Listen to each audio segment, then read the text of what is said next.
This episode is sponsored by Dr. Chrono by EverHealth, the #1 mobile all-in-one EHR.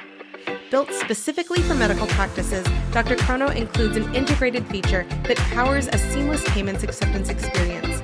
Dr. Chrono Payments offers multiple ways for patients to pay as well as insurance credit card processing. As a Dr. Chrono customer, you can easily activate our fully integrated payment solution that will streamline your cash flow and help you get paid anytime from anywhere. Deliver the best patient experience with a fast and easy way to collect payments. Visit drchrono.com/payments. That's drchrono.com/payments to learn more about Dr. Chrono today.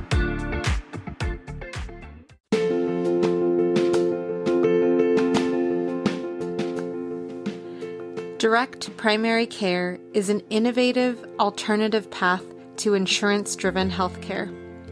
Typically, patients pay their doctor a low monthly membership and, in return, build a lasting relationship with their doctor and have their doctor available at their fingertips. Direct primary care means to me the opportunity for physicians to be able to step outside the box, think about something that they can change in the healthcare system that has real momentum from the ground up to help themselves practice better and happier and live lives that are more fulfilling while helping patients in a way that's much better for them as well. With the concept of a direct primary care practice, that was also a micro practice, where I am able to keep overhead low, use technology to its fullest, have no staff, and really offer that direct patient-doctor relationship as the primary focus of what we do. I'm Dr. Lauren Hedde. I'm a DO, a family physician, and I started Direct Doctors back in 2014. And this is my DPC story.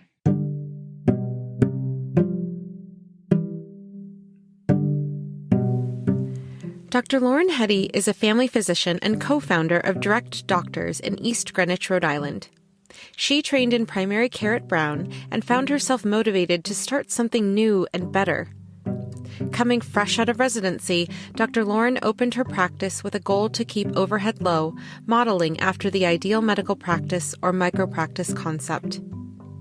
The guiding principle in the practice has remained the simplest solution is almost always the best.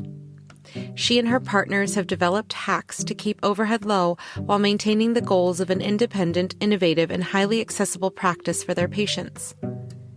Dr. Hedde is releasing the blog burdenfreemd.com, detailing efforts to improve physician burnout, particularly in primary care, and helping fellow physicians find the courage and resources to begin their own low-overhead direct care practices.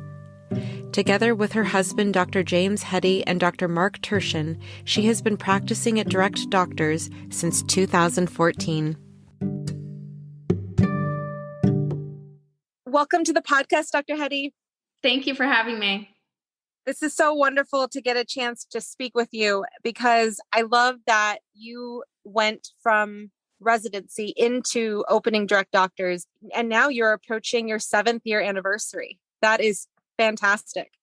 Yes, it's been quite an interesting journey, but definitely a success. Wonderful. Now, I want to highlight something that you had said in a previous interview. You said, I'm taking on a lot by making myself available to patients 24/7, but I feel that it's essential to provide top-notch primary care. A little bit of sacrifice allows a much better relationship with the patients, and that is more satisfying than traditional treadmill practice. So I want to ask, after hearing that quote again, looking back and looking where you are now, what does this mean to you and has it changed over time? I can imagine that quote is probably a good 5 to 6 years old, but in most ways, I would still stand by it in the sense that I know I'm offering better care by offering better access. And ultimately, our practice is very simple. And the concept is we offer an access that you can't get anywhere else. And we continue to do that. I think what's changed over the years is my understanding of what unlimited care means. And the fact that I'm a human being, I'm a mom, I'm a wife, I'm a daughter, and I have other responsibilities and things that I'd like to experience and fulfill in my life that I have to balance as well. So learning what appropriate boundaries are with patients so that I can give them the access that I want to give them and that they expect, while still honoring my own goals and purpose in life otherwise. And so many questions come to mind after hearing you say that. I want to sort of frame the rest of your story under the fact that you have how many patients in your practice and you're able to still be successful as a quote unquote micro practice. Yeah, so we are somewhere around 1,000 patients at this point. We now have 3 doctors, and we still have no staff, and we don't have plans to add staff probably at any point.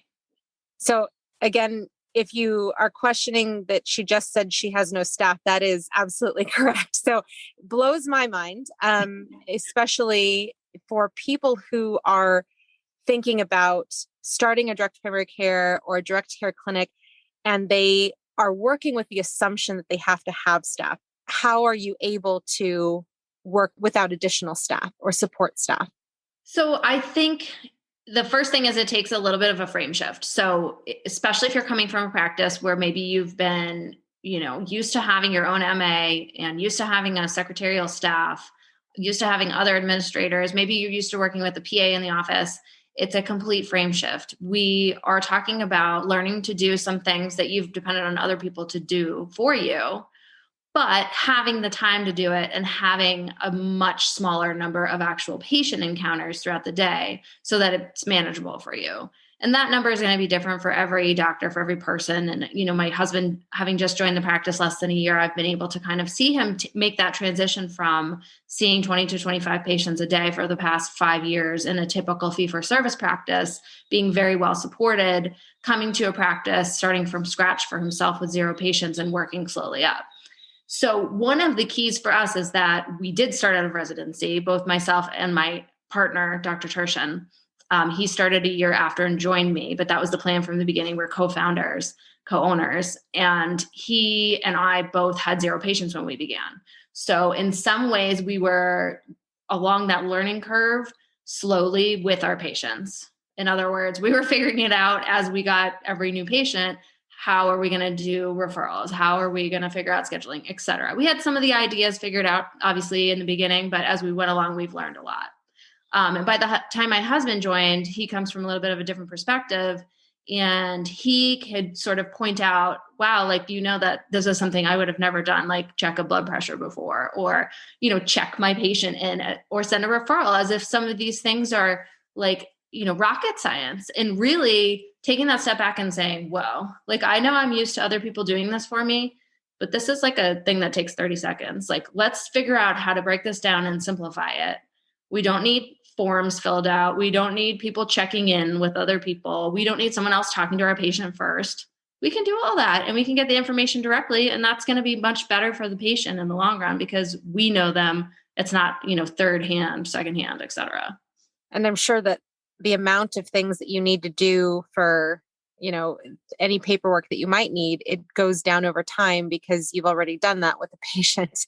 Right. And we use technology. I will say it a million times. We use it to the fullest. We try to figure out as many ways as possible to minimize paper, to minimize having to ever have a pen around to write something down, to sign something. We do as much as we possibly can sort of offload it in a sense to the patient through the use of technology, through the use of online scheduling, through the use of an online fax, because all of those things help us to be able to do things more efficiently, but also to be able to do things from almost anywhere if we're not in the office. And do you feel comfortable in sharing from an onboarding perspective, what tech do you use to establish a patient and see a patient as they come for future visits? Yeah. So everything that we do, we always keep the costs down as well. So we have a website that's free that we've done ourselves from the beginning using Weebly. There are many other options out there that do the same kind of a thing. We found, the website that we liked the name of, and we found a theme that we liked, and we've improved it over time from what it was. But on there, we have a page that has all the sign up links. So it has all the paperwork that we need them to do, patient agreement, HIPAA, medical record request, and a link to sign up for a first visit. And through that, most patients will do all of those things before they're ever coming into the office. So that simplifies it in the fact that everyone's paid before they arrive. Everyone has filled out all of that information. And when we get them in the office, might be a brief chat about how the practice works to remind them if they have any questions. And then it's just going straight into, tell me about yourself. Most of the time I don't even collect insurance information, although I know at some point I may need it for something like a prior authorization. In my mind, it might change by the time I need that. So I'd rather not waste my time and just ask for it at the time that I need it. So keeping that simple, trying to avoid paper as much as possible, and then having the patient do as much as they can sort of online remotely before they show up in the office has worked well for us. When a person is filling out those forms, is it automatically uploaded into your EMR? It's not. So we just have them fill them out, whether it's on their computer, on their phone, which basically almost every smartphone at this point, you just take a picture and sign it. We just have them email it back to us. So we don't pay for any technology or software that does it, but we do ask the patient to just send it back. Of course, once in a blue moon, somebody, is not familiar with that and can't do it, and that's fine. We are capable of printing something out and signing it if we need to. But for the most part, we avoid that. And then when a patient comes in for a subsequent visit, do you have them fill out any triage papers or anything prior to them coming in? Or do they just make an appointment and then you do everything during the visit? So they make an appointment when they want it, either through our online scheduling, which is part of our electronic medical record, or by texting or emailing us and saying, hey, this is what's going on. What we often will do is, even if someone's requested an appointment or their email asking for an appointment, we personally triage. So in other words, if somebody says, I have a rash and I want to come in for a visit, we say, wait a minute, send me a picture of your rash. Let's see if this needs a visit. Maybe I can save you a visit. Or you have a UTI, you've had this before, we know what it is. Or let's get a urine sample. I'll send it to the lab. I'll send in the prescription for after. All of that takes me a minute and handles the patient's issues appropriately. Obviously, when something's clinically significant needs to come in the office, then we make that appointment with them or we approve the visit they've requested. But that is sort of our version of triaging. We do it ourselves, which I think is better than having somebody else do it for you. Because if I know a patient is somebody who, even for a small complaint, needs an hour, I know I'm going to put that patient in for an hour. If I know it's somebody who I can see this person 5 minutes, they just want me to look at the rash in person, that's something that I can do. So I think knowing your own schedule and your own preferences and your patients, you can make your own schedule better as far as how people can access you and schedule visits themselves. That's so relatable. After having patients on your panel for so long, you absolutely know your list of these people cannot have 45 minutes or less. They have to have at least 60-minute appointments because it's usually the patients who you just love talking to, or the patients who tend to have multiple issues that you're constantly addressing and who might not have as much social support, I find, in terms of my own patient panel. Yep. So I find that's really relatable, and how empowering to be, to be able to triage, but then also you don't feel like you're running behind when you finally get the patient, on a telemedicine visit or in person, because you already know exactly what they're wanting to talk to you about. Exactly. Which I also like from a clinical perspective. If somebody says, listen, I have, this new, type of pain going on in my hips or something that I'm not sure what I get to consider the clinical ramifications before seeing them. I can look something up. So I kind of always know to some extent what's coming my direction in case I want to do something like that in advance. In the regular practice, hearing from my husband, he can tell the secretary that, this patient always has to have a 45-minute visit, and that patient ends up getting double booked for a 15-minute. And it's like, why do I need somebody to do that for me when I can just handle that myself and do it the right way? When you opened your doors and you had just come from residency, how fast did your practice grow and how did you handle the growth? Yes, this is a very good question. And I think something that differentiates a micro practice and a straight out of residency practice from a practice where folks are either onboarding a huge panel of patients that they already had, or just growing at a faster pace because of their overhead and expenses. So our choice was to have a very low overhead, to not put money initially because we didn't have it towards marketing dollars, to go for free sort of advertising in the form of local news coverage and going out to networking events because we had time. And because we didn't have a panel following us, we grew slowly with our patients. So my first year when I was on my own before Dr. Turshan had joined me, I probably was somewhere at 100 to 125, like maybe 10 patients a month at that point. It's hard to remember exactly, but somewhere around there. And we had gone to a DPC conference and heard many people talking about how they got 30 patients a month, 30 patients a month. We always have this, you're always going to get 30 patients a month. We're still barely at 30 patients a month. But when you look at the math, which is very simple in direct primary care, here's your average patient fee that's coming in. Here's the number of patients you have. Therefore, that's your income. What's your overhead? You take that out. Our overhead is around 20%. So when you take that out, we never needed to grow that quickly. And we didn't need to have the 600 type patient numbers per doctor because our overhead doesn't require that. We could, and I do think we could handle it, but we don't necessarily choose to do that because we choose a little bit more of a balanced lifestyle. But ultimately, I think making the choice to have a very simple style of micro practice was a choice to grow slower rather than putting a lot of money into build outs and marketing in the beginning. We didn't want to take a loan. We didn't want to owe anybody. We wanted to keep it simple. And because of that, we are where we are now without owing anybody anything for what we do. Stay with us. We'll be right back. Thank you to Spruce Health for supporting the My DPC Story podcast. The ways we communicate have changed dramatically over the past decades, but technology and tools in healthcare have not kept pace. Patients want more access and digital convenience, as well as the ability to text their care teams. Care teams are inundated with more communication and rising expectations, but are still using tools and technology stuck in prior decades. Spruce Health created a solution for the tech-forward DPC practice by creating a communication product designed to serve both the patient and the doctor through intuitive HIPAA-compliant workflows, tagging, scheduled messages, and triage templates ready for use, whether you're on your phone or in the exam room. New users get 20% off for the first 12 months of a paid plan with code MARYAL20. That's MARYAL20. So check out Spruce Health today at sprucehealth.com or check out the link in the show notes.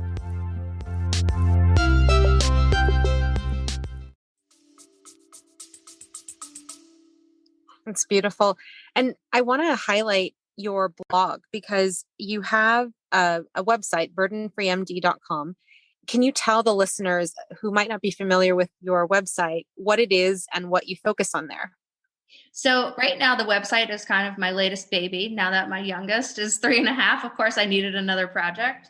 I am extremely passionate about the idea that physicians are burning out left and right, either leaving practice, leaving clinical practice, retiring early, choosing not to go into primary care in the beginning. So including med students seeing how terrible it can be and how poor the pay can be in primary care for all the work that people are doing. And the answer to that is coming down from, corporate America and insurance companies to add a scribe so you can see more people and have somebody do your notes for you, or to add in some yoga and meditation so that you can improve your mindset and outlook on this terrible job that you have. And to me, it's rude and it's infuriating and it's taking away the power of being a physician. We earn this. We pay a lot of money, most of us, to get here. We spend a lot of years in school and then training. And to be told that we have to work a certain way because that's the way that the insurance company and the corporations like it the best is unacceptable to me. And I found a different way to do it. And my partner's found a different way to do it. And my husband's found a different way to do it. And we are happy and our patients are absolutely thrilled. So my website, my blog that I'm working on is about helping people understand that this is something doable for any physician, that you don't have to have experience in business. You don't have to think of yourself as an entrepreneur. You don't have to have a lot of money saved up in the bank. That you have the skills already as a physician and all the training you've been through to open a simple micropractice style direct primary care, which I kind of coined the term of DPC light after the concept of lightweight backpacking, which is something that my husband's very fond of and taught me about on his journey in the Appalachian Trail. And take that concept to mean that we can all do this and it's simple and here's the steps. And I'm kind of helping people laying out here's how you can do it. I found over the years, a lot of people are like, wow, there's no way I could do this without staff. There's no way I could have done it without a loan. And I'm like, yeah, no, you could have. You definitely can. I mean, I'm sure there's some people who that's not the right style, and I completely appreciate that. But many, many physicians can take this step if they realize how simple it is. And so rather than me talking about it to hundreds of different people, I figured I might as well write it down in one place so that people who are interested in this concept and this style can refer to this blog to figure out how to do it. One of the things I find really unique is that you have a tab specifically for calculators. So can you share about what that is? So this is still in the works, but my idea is to be able to have, so one of my side things that I'm passionate about is financial independence, FI, like the FIRE movement, Physician on Fire. There's X-ray vision. There's so many different doctors who are in this movement now. Mr. Money Mustache kind of started it all in general. And through kind of reading and learning about FI, I kind of started to realize that like this in a way applies to the type of practice that we're doing, where the concept is lower your overhead. So the concept in FI is lower your expenses. It's not necessarily go and make a ton more money to spend a lot more money, because you just find yourself on the same treadmill, this like hamster wheel, which is what we're kind of gotten ourselves into as physicians in a lot of ways.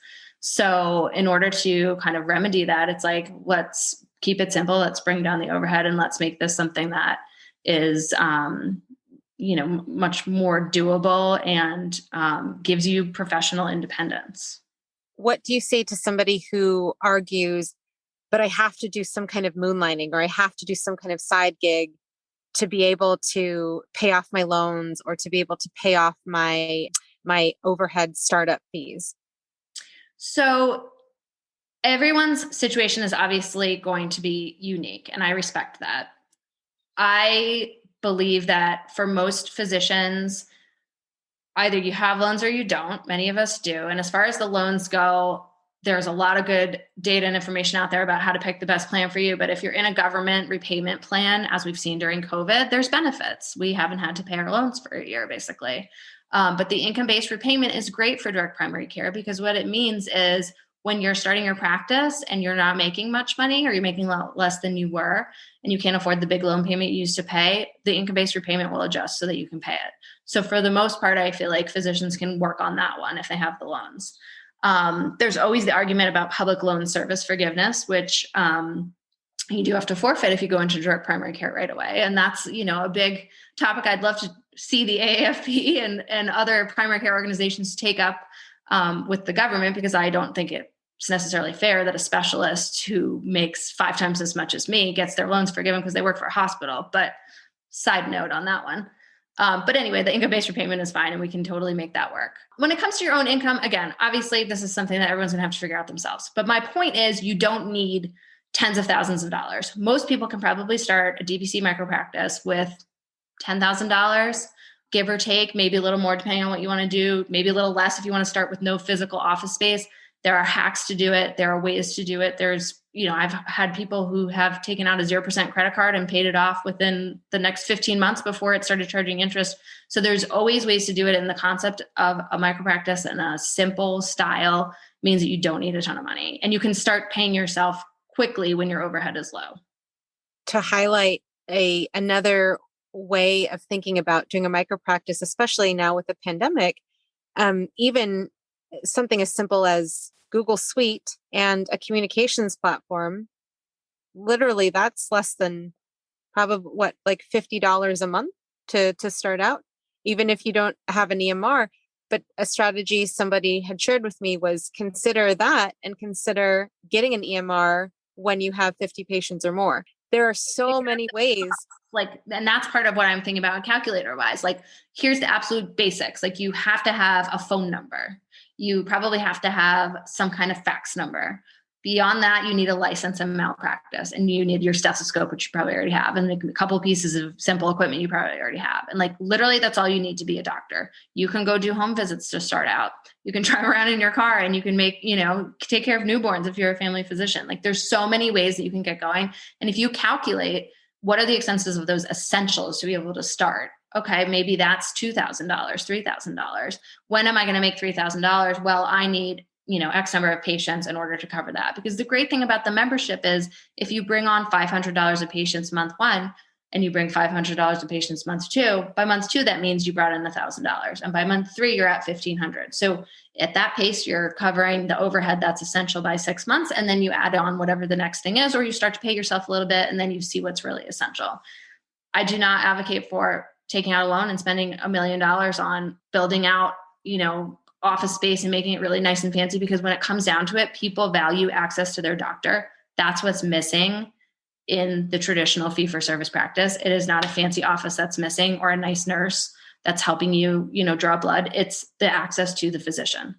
And I think that's important to highlight also, because for physicians who might be in a more rural setting where, unlike other DPCs where the value is brought in by cheaper lab costs or cheaper imaging, the value to a patient in some place like a rural environment might be just, oh my gosh, I can actually speak with my doctor. And you're right, in terms of it is not necessarily, written in stone that you have to have a brick and mortar to be able to give those patients that value by access to you as a physician. Exactly. I mean, I think the idea of starting out with home visits is not something most patients would be upset about. Now, also since COVID, telemedicine is so huge that you could do some of your stuff on, Zoom videos, and then the people that really need an in-person visit, you go do it at home, and you could do that for a year or two, probably. I mean, maybe could do that forever if you really wanted to. The flexibility of just the ways that patients can access you nowadays are so huge, and just allow you to have such flexibility in how you want to practice.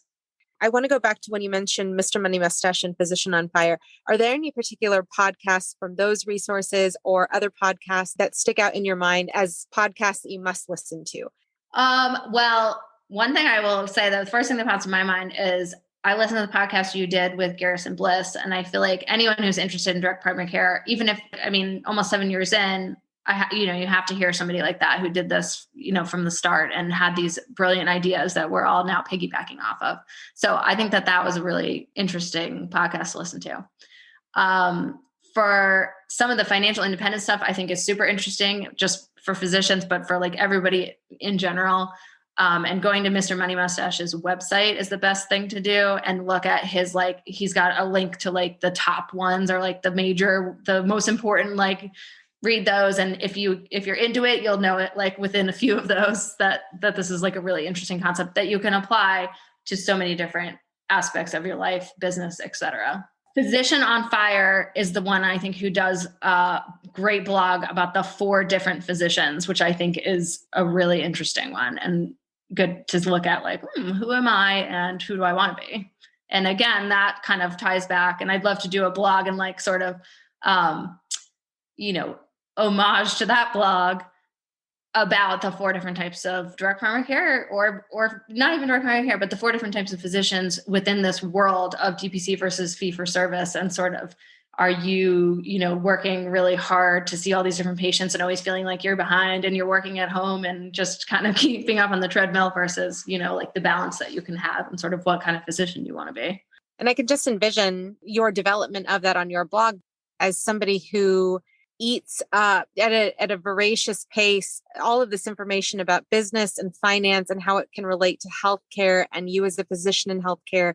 It would be really interesting to go to Physician on Fire, read that information, and then as you develop your take, to then be able to use that information, relate to what you're saying, so that a physician can even be more prepared to share that information with other people who are interested in direct primary care as the movement continues to grow.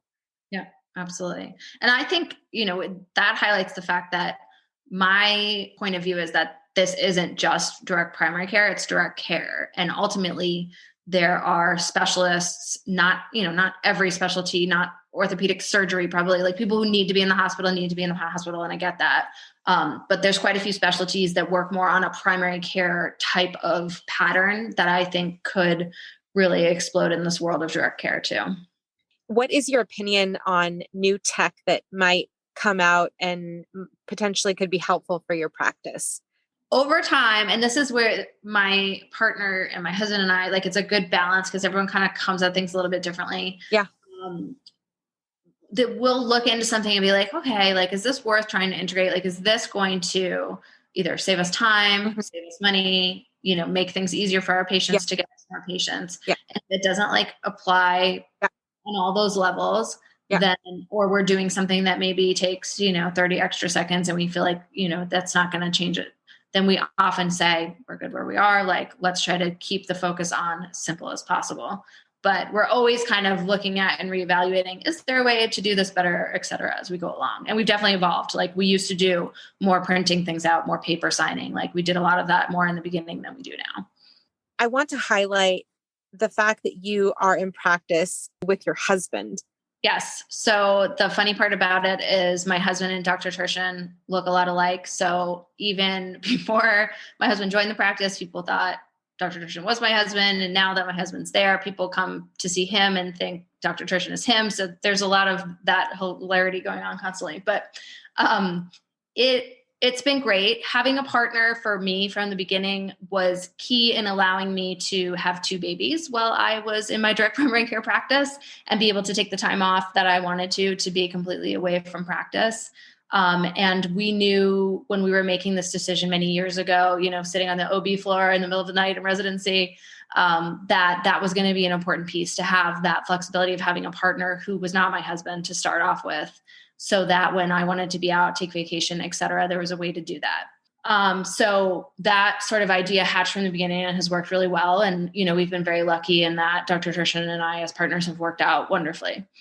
The idea was always that someday my husband would join. And ultimately it took him a little bit longer than we probably thought it would have after 5 years, because the job he was in was good. It was fine. He paid well, like there weren't enough reasons that he wasn't dying to leave. But ultimately we got to the point where we felt like the balance for our work family life was not as good as it should be or could be. And, he was driving 45 minutes both ways, and he was getting to the point of starting to feel a little bit overwhelmed with so many patients and so being responsible for so many lives, so to speak, worrying he was going to miss something, worrying he was just, going too fast and skipping over things and all of that. And I said, you know what, like, I think we're ready for you. I'm at the point where I think I have enough patients. Dr. Tertian has stopped taking patients already for a while. So like, let's do this. So, he's always wanted to do it, but the hesitation is hard to make that transition. And I kind of liken it to, you just got to rip off the Band-Aid, because there's not going to be necessarily a point where it's like, either I hate my job so much or I'm just dying to do so. Sometimes you just have to rip it and go for it. And that's what he did. And of course, we had no idea it was going to happen in the middle of COVID when he gave his notice the October the prior year, that when he was leaving in May, it was like the heat of COVID. And we had no idea how that would affect everything. But it worked out just fine. As we now know, GPC practices did great during COVID. And ours was no exception. Working with him now, I always tell people, we met in medical school. We did residency together. We love to work together. So we're extremely happy to be at the same practice. We've always wanted to be. But we're physicians, so we work independently. So, I'm not telling him what to do and he's not telling me what to do. So I think that that's an important part of it too. But the balance that we have now in our work and our life, and being able to have days off together frequently and not have him be gone in the morning when the kids have to go to school, all of those things are just, immeasurably wonderful for us. And we really feel like we've hit like our stride as far as the balance for work and family. That's awesome. And when you said, yeah, I think, it would be great if you could come now. At what point did you and Dr. Tertian decide, yeah, I think we're okay with the number of patients that we have on our panel, that we can bring on your husband in this case? For us, we, as our family, obviously wanted me to be making enough money to cover our expenses, so that when he made that transition, there was no pressure on him. It was just, do this at the pace that works for you. And I think, in general, both Dr. Tertian and myself and now my husband, I've always kind of had the goal that we felt like we want to make a salary that's at least equivalent to what other doctors are doing in the area. And, ideally a little bit more. And Rhode Island is a very low paying state. So the bar was low, and we definitely are making more than our colleagues at this point. At a level that we feel like is fair and reimbursing us to the point that we kind of feel like our value is. So I think that was part of it, like kind of adjusting that. And ultimately We've raised our prices a little bit over time, as we've sort of felt like the value wasn't quite enough for certain situations. So my husband has benefited from that in the sense that his average is higher than ours. So he ultimately, may not choose to take as many patients based on that. But then again, the balance of Dr. Turshan has like 425, 450, something like that. I have like 350. I chose to end a little bit early because I kind of hoped my husband and I would be at a similar number, because I think that's better than me having like 500 and him having 200. I think I'd rather we just be even. So a lot of those factors go into what is your number, but I think the calculator, again, you go back to that, you say, what do I want to make? How much do I want to work? How many patients do I think I can manage in that? And you figure out where your balance is. Do you guys experience churn often in your practice? Oh, yes, absolutely. I think everybody will tell you that's part of direct primary care. It's part of any practice, any primary care practice. I'm not sure it's any more in direct primary care than it is in other practices, but we certainly, have patients passing away because we do a lot of homebound elderly care. So that's something that does affect us. We have people moving, we have people coming and going, we have people leaving. Sometimes we don't know why, but for the most part, it's sort of the people that are moving and the people that are passing away that make that change. So, I've sort of managed that by opening a wait list. And then when I do have a little bit of flexibility and I feel like I can take another patient or two, I put that out to the wait list and, see kind of who's ready at that moment. And how do you manage your wait list? Is it built into your EMR or do you have it separate? I actually just use a Google form that's on the website. I want to bring in another example that you had written about in the past, because you had a patient needing and frankly demanding your attention for a non-life-threatening, non-urgent issue. And the patient was contacting you on the same day you had your daughter's first soccer game. So I want to talk about boundaries, because especially being a mom, a wife, a doctor, a micro practitioner who is successful and has more than one child, how do you go about establishing and solidifying boundaries for your life and your practice? So I think it's been a learning process for sure over the years. As many of us in direct primary care would probably say, when you first start out, you want to please everybody. And I think that's a young doctor thing in general. You want everybody to like you and feel like you're doing a good job and you're doing everything you can. I think early on, my pitch about my practice may have led this particular patient and maybe others to think that I was sort of on call, in the sense that any moment of any day at any point for any reason, I could show up at their house for a visit. And I may have meant that in the beginning. And I realized over time that that was not something that was sustainable for me. And that was not the practice that I wanted. And I constantly advise people when I talk about this, that you need to make this the practice you want, because in the long run, whatever you're consistent with is what your practice is going to be. And if you're consistently giving drop of the hat home visits because you're passionate about doing that and you love that, awesome. Like, make that your practice. If that is not what you want in your life, then don't promise that and don't do that, and make those boundaries. And there's learning blocks along the way and stumbling blocks. And, that was a difficult situation for me, where I basically, had moments where I had to ask certain patients to, not necessarily to leave the practice, but I had to encourage them that this is not what I can offer. If you want something where any moment, any time of day, anywhere, any reason, that's called an urgent care. I'm not able to do that. I'm a human being. So once I realized that about myself, I could explain that to patients. And so now when patients join the practice, I explain that to them. I am accessible to you in an unlimited capacity. If you need to text, email, or reach me, we will then decide based on clinical necessity whether you need a visit. I can usually see you within a day or two if absolutely necessary. And I can't, my partner can fill in for me. But typically we can handle a lot of things remotely, and anything that's really that emergent, you may need the emergency room. So I just phrase it differently, and I've never had a problem since. And if a patient reaches out to me after hours and it's not urgent, I don't respond till the next morning. Or I ask them, please email me if it's something non-urgent. Like, I sort of help train patients over time what is the appropriate way to have the right boundaries with me.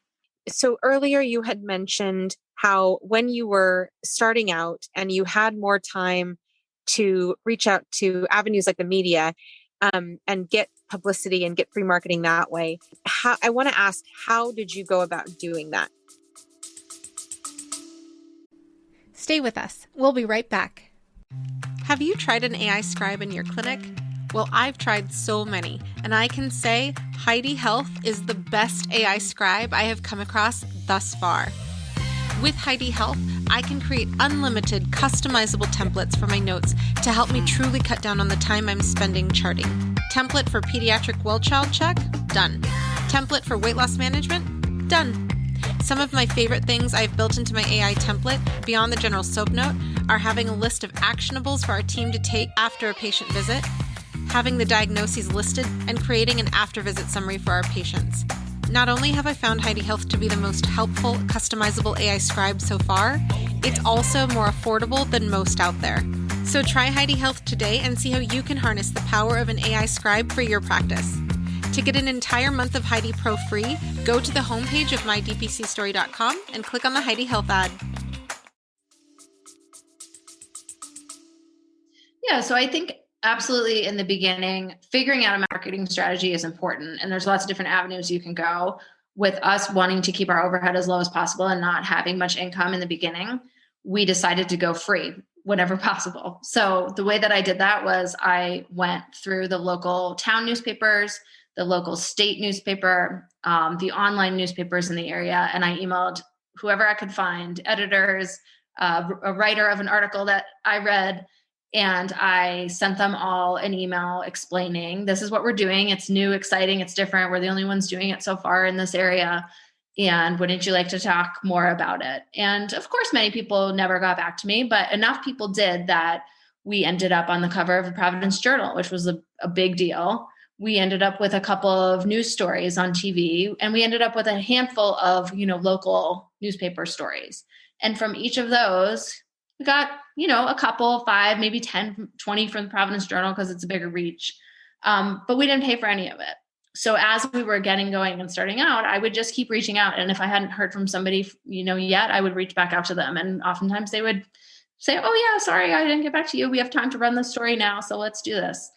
And between that and going myself to local marketing, local networking groups like BNIs, whatever I was invited to, I would go and do my 1-minute elevator pitch, which I therefore practiced a lot and got better and better at over time.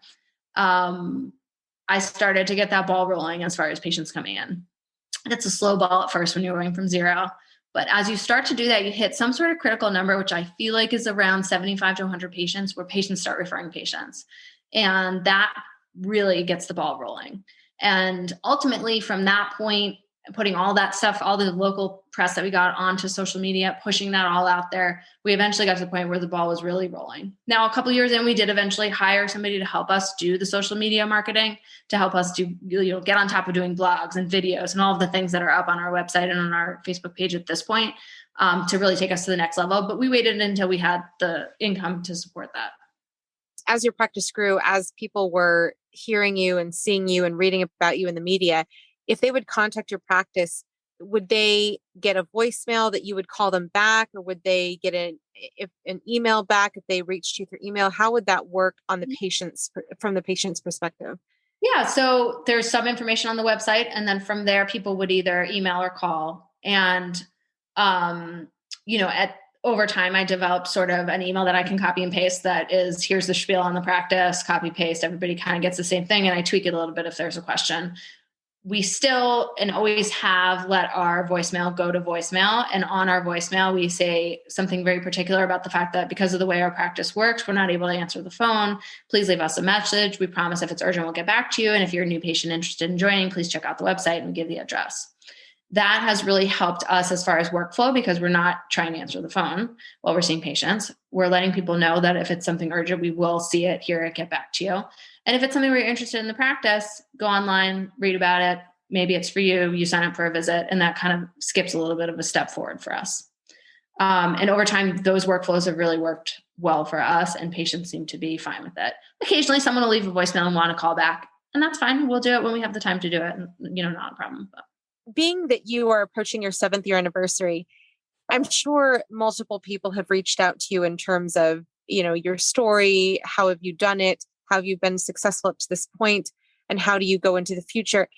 What are some of the most common questions that you hear that you haven't already covered from people interested in your model of practice? Everyone wants to know, how do we do it with no staff? How do we keep our overhead so low? And I've kind of answered a lot of those questions. As far as the things we do ourselves, we try to offload that onto patients whenever it makes sense and using technology to its fullest. Beyond that, I'm trying to think of like what other kinds of questions I often get. I would say it usually the next step is really more of the nuts and bolts of how do you run this kind of a practice, which can get into some nitty-gritty details, and everybody likes to do it differently. But when you're talking about your workflow, people want to know, like, do you have a waiting room? Like, what happens in the waiting room, you know? And pre-COVID, people would walk in and ring a bell. So that's why we don't have a receptionist, because a bell does the same job. Nowadays, COVID has made it even simpler, and patients text us when they're there and then we let them in. And it really, these little like quick workflow things start to make you realize like how easy it is to just keep it simple, and how unnecessary it is to add layers to something that can be done so simply. And our patients absolutely appreciate the fact that it's just easy. And so many patients walk in the door for the first time and go, I thought this was too good to be true, but like, here you guys are, you're doing it. And we're like, yeah, we are. Like, it's working. It's great. But I think a lot of those little questions about how do you do this? How do you do that? Like the little details and the nitty gritty is kind of the next level of what we get a lot of, and can be really tailored to the individual, but there's a lot of general themes to it. Going along with the direct care light idea, I want to shoot some rapid fire comparisons at you to see what your take on these comparisons are. So disposable versus autoclave. Autoclave. We don't do enough procedures that it isn't easy to autoclave like once a month. Like we have a couple of the things that we need. We have one set as far as like IUD type of equipment, because we just don't do enough that we would need more than that. And then we've researched for a long time an autoclave that was about $1,000, $1,200. And we sort of compared that to the idea of having to buy things and how much that would add up to be. And ultimately, the autoclave made the most sense for us. Paper versus no paper. So obviously no paper, very biased on this respect. One, I care about the environment. That's a big driver. But two, paper is a creator of clutter and an issue to deal with. So we cringe when we get a big stack of paper records from another office, which still happens once in a while, but we put on our records request only our fax for the last few years. And that has really cut down in the number of paper charts that we receive. But when you have a stack of paper, you have to do something with the paper. So you have to scan the paper in, you have to shred it, or you have to file it. And all of those things, if you think about that, overhead, space. The more you can limit that stuff, the more you have it all in this technological space, the less work, time, money goes into it. And those are always the things we're looking at. In-house pharmacy versus not having an in-house pharmacy. We do not have an in-house pharmacy. We do offer wholesale medication to our patients because we are able to do that in Rhode Island, but we do not stock medications. So when we looked into the concept of having a pharmacy, we realized we would need labels, label printer, inventory that you have to pay for, inventory that you have to keep track of, pill counters. I don't even know what else you need because we don't do it. What we do is when a patient needs something, let's say they're not sure if they can get their amitriptyline cheaper through us. We look up the amitriptyline at the dose that they're on and say, look, we can get you 90, we can get you 100, we can get you 500 of your 25 milligram amitriptyline for $2 or for $5. Which would you like? Or, okay, you can get it at the pharmacy cheaper. Great. Keep doing that. If they want us to order it for them, we wait until we've added up the number that we need in order to get free shipping. So it might be a couple days. We get it shipped. We hand the bottle that we get, put a little handwritten label on it to the patient, or they pick it up. Done. So we've eliminated all the costs of inventory and bottling and labeling and all of those things by just ordering it when people need it. And for us, that's been a huge money saver. And it's been a great way to offer a benefit without it costing anything to us.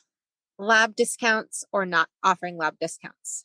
So this decision was made for us because in Rhode Island, we cannot do client billing for labs.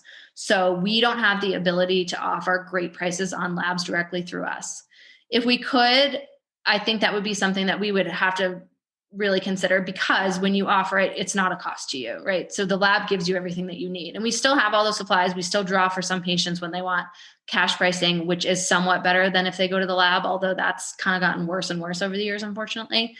But ultimately, the concept that you have to offer labs, that you have to offer imaging, or you have to offer all these add-ins in order to get patients to see the value in you and your practice, I argue against. In our practice, patients join for our value of being accessible, being the doctor that is directly available to them. It's not the added services, and we've been successful just doing it that way. And the same question in relation to imaging discounts or no imaging discounts. So over time, we've found local imaging places and talked with them to get what their cash prices are so that we can offer that information to our patients who want to be able to do that, whether they're uninsured or have a health share or have a high deductible and want to go that route because they're never going to meet their deductible. And we found that at least being knowledgeable in that is much different than most doctors in the practices down the road. And that's enough that when people do need that, they can get it from us. And we haven't found the need to go beyond that. You've already said that you do home visits, but why home visits versus not doing home visits? So we have found that there is a niche within our state of patients who are just unable to access care without the ability to leave their home, whether they're elderly, which is who they are for the most part, or younger and disabled. Or another service we've offered is homebound visits for newborns in the first month of life. We feel like we're targeting a population that their needs are not being met otherwise. And we do charge more for the full homebound care that we offer to our elderly patients, but the ability to give that level of care to them when nobody else is offering anything near it, and to be able to be a part of often end of life care as a mix in that is really one of the most rewarding things we do. And I think it really adds a nice balance to our practice. Business plan or no business plan? We didn't really have a business plan in the formal sense. None of us are like business school trained. And ultimately, I think I did end up writing one later as sort of an exercise. And because early on I did this pitch contest where I think I might have had to submit one. But we did not start with a business plan. We absolutely started with a plan. So we, especially my husband and I, obviously we're married and, we sit up and talk every night, went through a million different possibilities of how to do this. And ultimately, I think the key factor was talking with Dr. Tershan, talking with my husband and I, and all coming to the point of like, what's the goal for us? And the biggest goal was we want to be paid in a sustainable way. We want to enjoy our practice and we want to have time for our family. And because all of our goals aligned, we then were able to say, okay, this is what we want. Here's the practice options. How do we work the practice options and the financials and the actual setup to attain that goal? And, along the way, it maybe wasn't as direct of a path. Like you learn so many things once you're in it that you want to change that you didn't realize you would have wanted this way or that way. But ultimately, if you keep your goal in mind and you keep your methods in mind, you can get there. Now, I want to shift to folks who have started already or who have been in practice for a while. What advice or what words of motivation can you give to somebody if they're hitting a rut, like if they are not having, 10 to 30 patients join their practice in a month? How do you get through those tough times, especially when you might be in a practice where there's no staff, no other fellow physicians with you? Mm-hmm. So I think the first year to 2 years in any direct primary care practice is uncertain times. I hope now people who are starting out have more confidence that it's going to work ultimately than maybe I did when I first started and didn't know very many people who had ever tried it. I think the model has now been proven, but everyone does their direct primary care or their direct care practice differently. And there are certain flaws that are more detrimental to a practice than others. Obviously, one of my big concerns is when people hire a bunch of staff or put a bunch of money down in the form of a loan or a lot of money out of pocket to get started, because I think that starts you off in an unnecessary hole. So I find once you're rolling in the practice and you don't feel like you're moving in the direction you want to be moving, don't be afraid to stop and take a look at what you're doing. I know it can be hard to feel like I've already put this money in. I've already hired these people who are depending on me. But when it comes down to it, if you cannot sustain the practice that you're building, all the staff will be gone. All the patients will be out a doctor. And you'll be searching for, whatever the next thing is for you. And obviously, if that's what you got to do, that's what you got to do. And I respect that.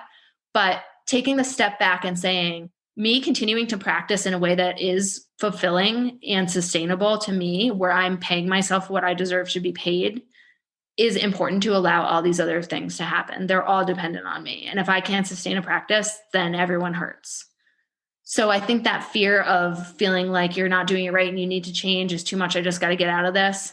I would encourage people to really take that step back and reach out for help. Like, talk to people who have done it and who've gone through probably many of the concerns and questions and jumps that you're going through, and get advice on what you can do, and have someone objectively look at your practice and what might be able to be tweaked to improve it. I love that you say that, because it just makes me think of a recent episode that I had listened to on the Biz Chicks podcast. That's CHIX. If anyone is wanting to listen, they were talking about, or the host was talking about, the 80-20 rule, and how in all of the things that a person can put into a business, only about 20% of what you're actually doing is going to make an impact, and to reevaluate that 20%, what is actually working for you, and taking that 20% and really running with it. So I think that the idea of speaking with other people especially is important to, potentially focus in and try to figure out what that 20% is for a practice, but also just to have that camaraderie and that platform to, to be able to share with other people your frustrations. And, most of the time, especially just reading things on the Facebook group, somebody else has gone through that experience as well. Yep. Exactly. I think the Facebook groups are great for doctors who are thinking about it, or especially who are in the middle of it, trying to figure out how to modify what they're doing. For those listeners who have really identified with what you've shared or who you have inspired, what is the best way to reach out to you after this podcast? So probably going to the blog, burdenfreemd.com, is a great way to do it. You can, send your information there. Tell me blogs that you're looking for, questions that you have. I'm also toying with the idea of sort of offering some sort of like objective look at people's practices, or as you're starting, because I really am super passionate about helping doctors get out of this terrible system in a way that's better for them and patients, and helping them enjoy their lives and their livelihood. So I like the idea of trying to work with people, and really, because of what we're talking about, is such an individualized practice for each different physician. And I want to lay out a lot of the sort of overview of how I think you can do this practice, but looking at an individual's practice, especially if they're 3 years in or 4 years in and they have questions not working, like, I love kind of helping with that kind of thing. So please feel free to reach out, and, if you have ideas on how I can do that better, I'm definitely interested in it. Thank you so much, Dr. Hedde, for joining us today. Thank you so much for having me. It was great. Next week, look forward to hearing from another amazing DPC physician. Now, I looked through the stats for the podcast since it started, and the data is beyond incredible. My DPC Story is ranked in the top 0.15% of all podcasts on the globe. Yes, the globe. Every single month over the last 2 seasons, we are ranking in the top 250 of the Apple Podcast Medicine chart every month as well. If you would like to join us in helping spread the word about DPC, consider sponsoring the work we're doing. Go to the sponsorship tab at mydpcstory.com or check out the link in the show notes. Now, to our listeners, thank you so much for helping more and more people find the pod by sharing the word about DPC. To our guests, thank you so much for sharing your stories. If you are looking to be a guest next season, apply on the contact page at mydpcstory.com. There you'll also find DPC swag, past episodes, resources, and more. And as always, if you're looking to read more about DPC on the daily, check out dpcnews.com. Until next week, this is Marielle Concepcion.